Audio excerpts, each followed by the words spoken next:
Welcome back, Curry Crew. Today we have another delicious recipe for you. However, before we jump into today's video, make sure to like, share, and subscribe.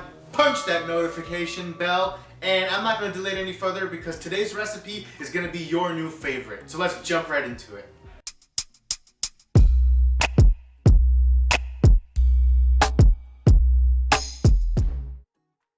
So, step 1 for our paneer korma. We will start by taking a deep saucepan, and into this we will add in 2 cups of water. Then we will turn on the stove to about low to medium heat, and then we will add into our pan 2 large onions cut into smaller chunks.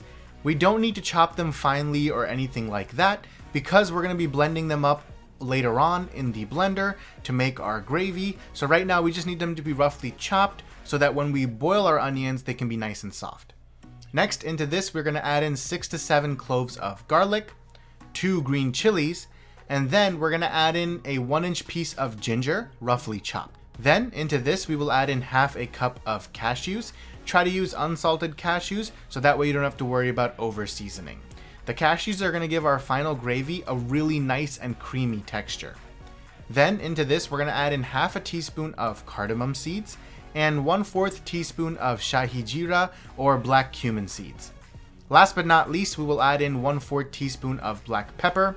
Now give it all a nice mix, and then we can turn up the heat, cover the pan, and cook our ingredients for about 15 to 20 minutes or until the onions are nice and soft.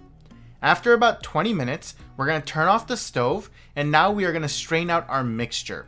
This will let us get rid of this water that has a lot of the sweetness from the onions because we want our gravy to be spicy and creamy, and we don't want it to be overly sweet. So after you strain your ingredients, place them on a plate to allow them to cool down. While we wait for everything to cool down so that we can blend it, the first thing that we're going to do is we're going to remove the 2 green chilies from our mixture because the green chilies will add color to the gravy when we blend it up, and we want a white gravy. After our mixture cools down, we will then add this into a blender, and along with this we will add in 1 cup of dahi or plain yogurt. Next, blend it all up until you have a nice gravy, and you can also add in a splash of water if it helps you blend more easily. Next, add 2 tablespoons of ghee to a pan, and once it heats up, into this we're going to pour in our blended gravy. If you want a recipe for how to make ghee at home, we actually have a homemade ghee recipe, so you can either click in the description below or click above.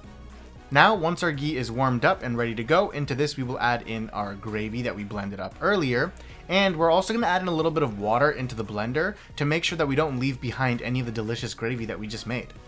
Now, what we're going to do is we're going to add in some salt to taste and then give it all a nice mix. Next, cover the lid onto the pan and cook for about 10 minutes. After about 10 minutes, we're going to add in a splash of water to calm down our gravy and stop it from sputtering. Give it another mix, and then into this we're going to add in 1 chopped green chili and half a cup of milk and half a cup of heavy cream. This will add a really nice richness to our gravy while also making sure that we're left with a great white color for our gravy as well. Next to this, we're going to add in a pinch of cardamom powder and a pinch of javantri powder or mace. Give it all a nice mix, and next we will add in half a tablespoon of finely chopped or grated ginger and also some black pepper to taste. Last but not least, we're also going to add in half a teaspoon of red chili powder or cayenne, and then using a whisk, give our gravy one final mix to make sure that it is nice and smooth. Now the time has come for us to add our paneer. So for our paneer, you can either give it a quick fry until it's golden brown. However, if you don't want to fry the paneer, that is perfectly fine. You can just add it in as is. In total, we're adding in about 350 grams of paneer. Once you add in the paneer, give it one final mix, and then cover with the lid and cook for about 5 to 10 minutes so that the paneer has a chance to soak in all of the delicious flavors from our gravy. And there we have it, guys. Our paneer korma is ready for us to enjoy with either some rice or some tandoori rotis. Now, trust me, guys, this will be your new favorite dish, and it's absolutely amazing. So you definitely need to try it out for yourself at home. So, guys, enjoy. So guys, hope you enjoyed the video. We're on the road to 1,000. We are almost there. So make sure to like, share, and subscribe like I said before, and keep on cooking.